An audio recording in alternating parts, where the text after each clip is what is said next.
I love Toradora. The characters are totally believable. The romance is absolutely worthwhile. And Taiga is in no way, shape, or form a gigantic bitch.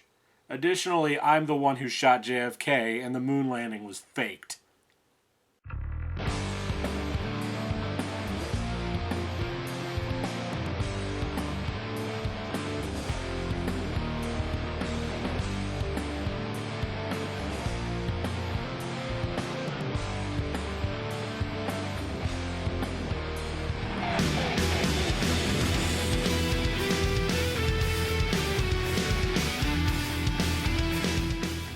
Well, if you're still here after that huge cloud of bullshit I just threw at you, you must want to know what I actually think about this show. Well, I don't want to say it's like getting dental surgery without anesthetic, because that sounds more pleasant than wasting 13 hours of my life on this show. So what exactly am I looking at when I look at this show? It's a rom-com, though it's neither funny nor particularly romantic, but it's also a slice-of-life show. And you know what that means? The same hackneyed, boring episodes that you see every time one of these fucking stupid shows gets made. So the first thing that you should know about Toradora is that its characters seem to be written by someone who's only heard of human interaction secondhand. You see, Taiga is a tsundere, and by the sound of a dozen boners popping out in the audience, I have a feeling that that's about as much character explanation as you need. But for those of you that aren't horrific deviants, a tsundere is a character who acts tough but is actually a marshmallow inside. The creation of this character archetype is clearly designed to salvage the hearts of losers out there who get turned down all the time.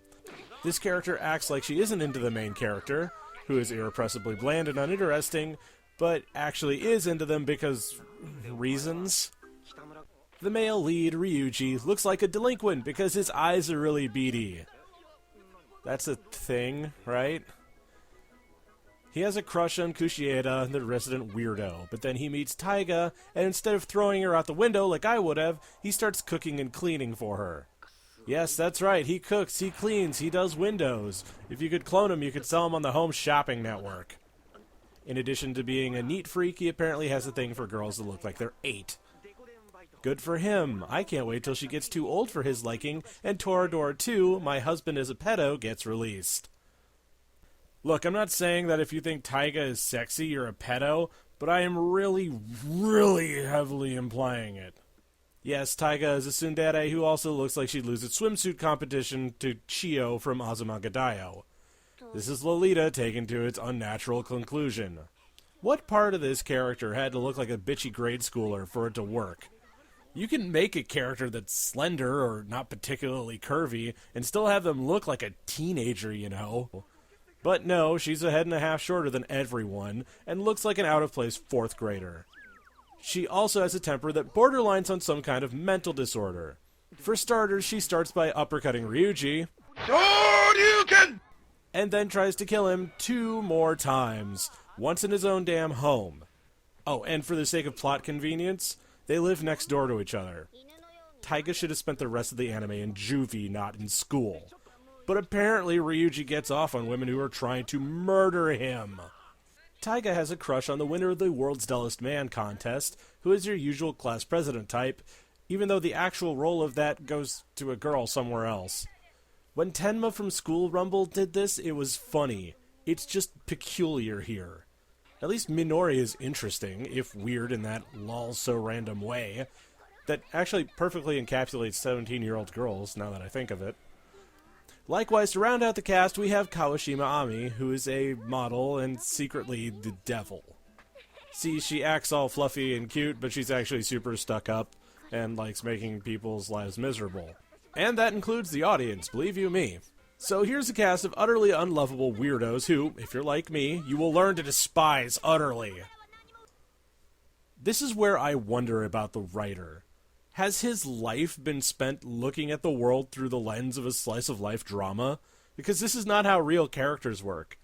The slice-of-life genre can't be this shallow and uninteresting, can it? Hold that thought, I'm gonna go find out.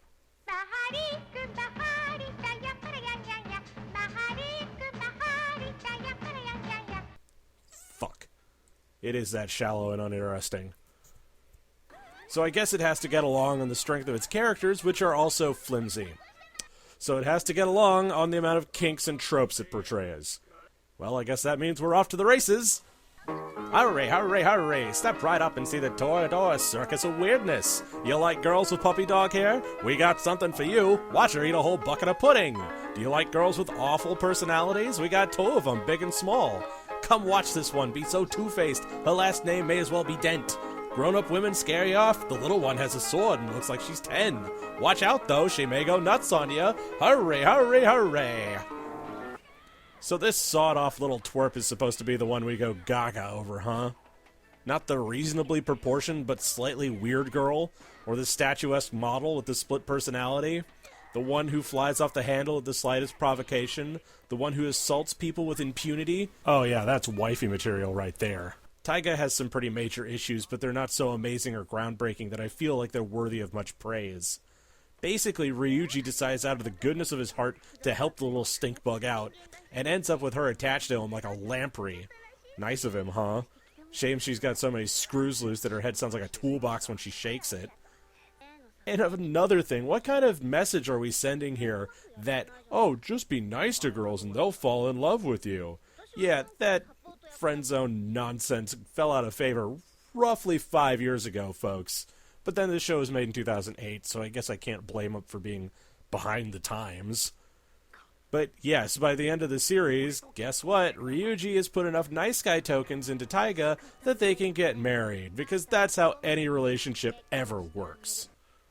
About halfway through the series, people take one look at this relationship and say, is that his kid or his girlfriend? Since Ryuji basically takes care of her like a dad caring for a really shitty kid. Apparently this doesn't set off warning bells to anybody but their closest friends, and certainly not to them. See, Taiga and Ryuji are tied together by the red string of fate that decrees that, regardless of who might be a better match for them, they're gonna end up together at the end, because romance. This show is not really a huge fan of women either. And here's why I say that. So at the bottom of the bust size chart, we have Taiga, who seems to be presented as the best choice if the end of the series is any indication. She looks and acts like a child, despite being almost of age. Wonderful. That won't get you 10 to 20. Then we have Minori, who looks to have a few synapses firing weirdly, but at least she looks like someone who's almost an adult. Then there's Ami, who flaunts her sexuality and is generally presented as being a nasty piece of work. This is further backed up by having it used against her by Taiga and their little swimming escapade. And then there's Ryuji's mother, who is the bustiest and literally is a lazy whore. Yeah, I know she's a hostess, but apparently she's not very good at it because you're not supposed to bone your clients. And Ryuji is basically called on to look out for all of them. The show doesn't seem like it's very pro-woman, but then I don't know if it's pro-anyone. So the series itself progresses in the most utterly uninteresting ways possible. Taiga and Ryuji trying to help each other hook up with their crush of choice. Well, kind of. The lopsided relationship continues further as Taiga just keeps using Ryuji instead of them helping each other on equal footing. At what point does Ryuji think, yeah, this is cool? Because it's clearly not. It is the worst situation you could be in unless you're a really massive submissive, and even then there's a goddamn safe word. But yes, the story continues on unabated, every twist obvious, and every character beat completely safe. Even when Captain Boring tries to change his look and dye his hair, it comes off in such an unconvincing way that it feels like it was written by committee. You know what the worst part is, though? I look around the anime community and I see 9s and 10s on Toradora, even though I've just spent the however long tearing it to shreds. I don't think I'm some kind of savant. I don't think I'm some kind of weirdo. I just think I like shows that are good. But I see people praising the character depth and narrative. What narrative? This is the same show you've seen a million times. It just has a flat-chested little mutant as the lead girl. You want to know who has a deep character arc? Amuro Ray, Motoko Kusanagi, Vash the Stampede, Edward Elric. Hitomi and Vaughn have a much more believable romance, and they live in a fantasy world. Hell, the characters from Slayers have more character depth than these one-note, flat little monstrosities. Gene Starwind has layers of characterization on him, and he's just a less sardonic Han Solo. The cast of Toradora features characters who are two tropes glued together haphazardly. But you know what? I get it. When the slice of life genre is so utterly flat and lifeless, having characters that have just a little bit of depth to them must look like the ocean when all you've seen is ponds. The people who love this series have had their expectations lowered so cripplingly low that anything with a modicum of effort put into it seems like a godsend. You've all been hoodwinked. I look at this show and all I see is safety. It doesn't do anything hard or new. It just exists to make money off of people who are so desperate for a decent story in this genre that anything will get their juices flowing. Not that Japan doesn't have a bit of a bonk on for doing the same thing over and over again anyway, but this is one of the examples. There is no risk taken. There is no concern for trying something new. And that's what makes this so very infuriating. It's a Mad Lib style of writing a story that fails to provide anything interesting, and people have gone nuts for it. And why? The story is just a lot of nothing. The characters are awful, and most of them are completely irredeemable. And the best thing I can say about the animation is that it sure doesn't go off-model that much. Why is adequate considered so high on the totem pole? The dub, now that it has one, has fitting actors in the role, but nothing to write home about. And I suppose that's the show in a nutshell, isn't it? Nothing to write home about. Look, let me lay it out for you plainly. I don't care if you like this show. It's not a crack on you that I don't like the show and I think it's crap. You can like it, you can love it for all I care, but don't spray paint a turd and tell me it's gold. So there you have it, folks. That's what I have to say about Toradora. It's an exercise in mediocrity that everybody lost their shit over. Now, I'm sure you guys are hammering out angry comments right now, so at least try to make them legible for my sake, because I don't really want to have to run them through Google Translate. But know this. The seas will boil, the sky will turn red, the ground will swallow me up whole, and my last words before I am lost forever to the void will be, fuck Toradora. Thanks for watching.